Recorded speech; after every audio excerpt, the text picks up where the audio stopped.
Hello viewers, TTS এর পক্ষ থেকে আমি তুহিন আপনাদের সকলকে জানাই আন্তরিক শুভেচ্ছা অভিনন্দন।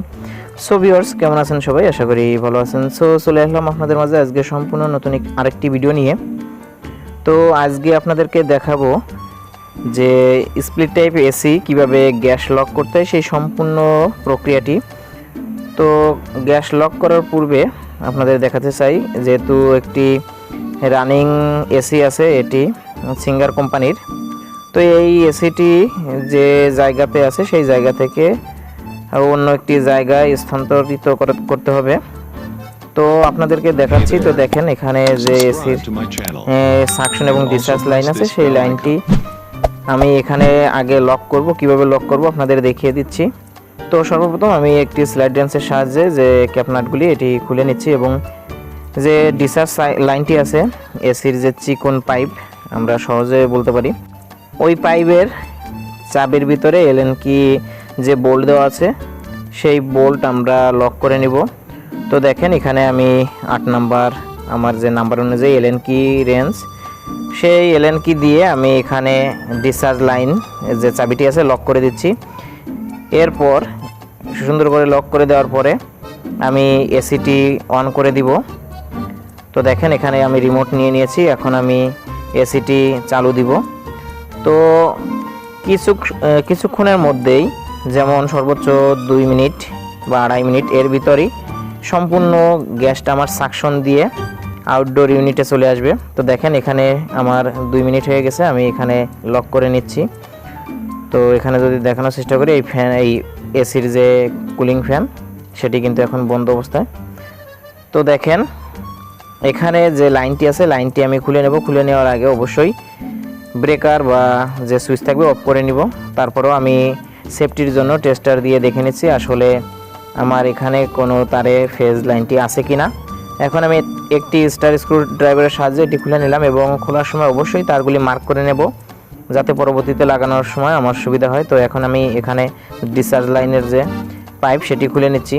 তো এখানে কোনো প্রকার আর গ্যাস নাই। এখন এটি খুলে নেওয়ার পরে আমি সাকশন লাইনের যে পাইপটি আছে সেটিও খুলে নিব। তো দেখেন আমি এখানে খুলে নিচ্ছি, আপনারা সাবধানতার সহিত কাজগুলি করবেন। তো আরেকটি কথা বলতে চাই, যারা আমার চ্যানেলে এখনও নতুন, যারা চ্যানেলটি এখনও সাবস্ক্রাইব করেননি, তারা অবশ্যই চ্যানেলটি সাবস্ক্রাইব করে পাশে থাকা বেল আইকনটি প্রেস করে অলে দিয়ে রাখবেন, যাতে আমাদের এরকম সকল নতুন ভিডিওর নোটিফিকেশন সবার থেকে আপনার কাছে আগে যায়। তো সো ভিউয়ার্স, দেখুন আমার এখানে যে সাকশন লাইন, সেই সাকশন লাইনের পাইপটি খোলা শেষ। এখন আমার সম্পূর্ণ আউটডোর ইউনিটটি আলাদা করা হয়ে গেছে। আমি এখানে ড্রিল করে নিয়েছিলাম, পাইপটি আমি যে বাইরের দেওয়ালে নিয়ে নিয়েছি। এখন আমি এখানে ক্লাম তৈরি করে নিয়েছি, যে ক্লামের উপরে আমার আউটডোর ইউনিটটি বসবে। তো ক্লামটি তৈরি করার পরে আমি তাৎক্ষণিকভাবে, যেহেতু মরিচা যাতে না আসে অ্যাঙ্গেলে, তার জন্য রং ব্যবহার করছি। এখানে দেখেন অনেকেই কাজে সহায়তা করছেন। তো দেখেন আউটডোর ইউনিট এটি উপরেই আছে, ছাদের উপরে। আর এখানে আমি রয়্যাল বোল্ট দ্বারা এই ক্লামটিকে রং দেওয়ার পরে আটকিয়ে নিব। তো দেখেন আউটডোর ইউনিটে অনেক ময়লা। এই সমস্ত কারণে কিন্তু এসি ট্রিপ করে বা নির্দিষ্ট টাইম পর্যন্ত চলার আগেই ওভারলোড দিয়ে বন্ধ করে দেয় কম্প্রেসারটি। তো আশা করি আপনারা আউটডোর ইউনিটগুলি সুন্দরভাবে অন্তত পরিষ্কার করবেন। আমি একটি হ্যান্ড ব্লোয়ার দিয়ে পরিষ্কার করে নিচ্ছি। তো দেখেন পরিষ্কার করা শেষে আমি এখানে যে ক্লাম তৈরি করে নিয়েছি বা ফ্রেম, সেই ফ্রেমটি ড্রিল মেশিনের সাহায্যে এখানে রয়্যাল বোল্ট দ্বারা আমি ওয়ালের সাথে সেট করে নিয়েছি। এখন আউটডোর যে ইউনিটটি আছে সেটি এখানে সুন্দরভাবে সেট করে দেবো এবং নাট বোল্টগুলি টাইট দিয়ে দেবো, যাতে কোনো প্রকার লুজ বা নড়াচড়া না করে। তো দেখেন এখানে আছে এসির কাজ শেখার জন্য এখানে স্টুডেন্ট আছে সাথে, যেহেতু একটি টেকনিক্যাল স্কুল যার মাধ্যমে কাজগুলি করা হয়, সেই স্কুলের প্রধান যে শিক্ষক বা অধ্যক্ষ স্যার, উনিও আছেন। তো আপনাদের আরেকটি কথা বলতে চাই, যদি কারো টেকনিক্যাল কাজ শেখার আগ্রহ বা ইচ্ছা থাকে, তাহলে অবশ্যই ডিসক্রিপশনে দেওয়া নাম্বারে বা আমাদের ইমো হোয়াটসঅ্যাপ নাম্বারে যোগাযোগ করবেন, আপনাদের বিস্তারিত বলে দিব। তো দেখেন আমার এই যে সাকশন এবং ডিসচার্জ লাইন সেটি সুন্দর করে ফিটিং করে এখানে লাগিয়ে নিচ্ছি। তো অবশ্য গ্যাসটি ছাড়ার পূর্বে আমরা সুন্দরভাবে এখানে টাইট দিয়ে নিব এবং অবশ্যই পার্জিং করে নিতে হবে। তো আমি কিন্তু আমার কাজের সুবিধার জন্য পার্জিং করে নিয়েছি, আপনারাও পার্জিং করে নেবেন। তো এখন আমি যে টেপ ছিল সেই টেপটি সুন্দরভাবে জড়িয়ে দিচ্ছি। এরপরে আমার যে গ্যাস লক করা ছিল সেই লক আমি অবশ্যই খুলে দিব। সাধারণ অবস্থায় ক্যাপ দিয়ে আটকিয়ে রেখে দিয়েছিলাম যাতে কোনো ময়লা না যায়। তো দেখেন এখানে আমি সেই যে এলেন কির সাহায্যে আমি গ্যাসটি আস্তে করে আমি ছেড়ে নিচ্ছি।